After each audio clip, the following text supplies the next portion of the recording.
80 দশকের খাদ্য বিভাগের পরিবহন ঠিকাদার হিসেবে পরিচিত জামালপুর ৩ আসন থেকে ১৯৯১ সাল প্রথম সংসদ সদস্য হিসেবে নির্বাচিত হন আওয়ামী গডফাদার খ্যাত মির্জা আজম।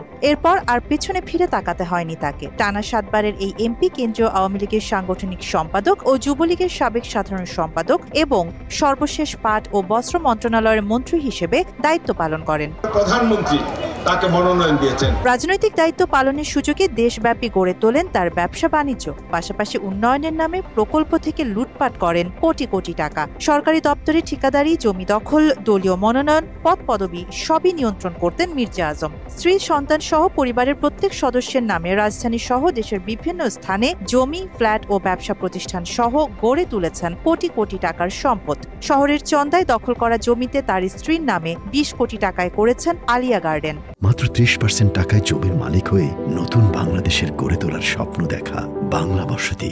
২০১৬-তে ওরা ভার্সিটির নামে জমিটা দখল করে।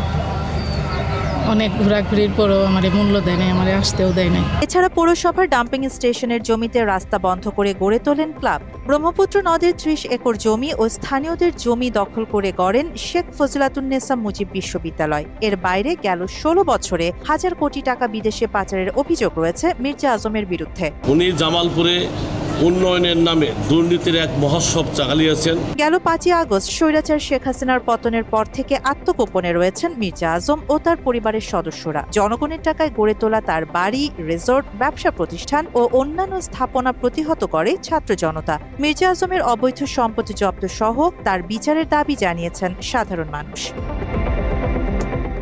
আরিবা জাহান, বাংলা এডিশন।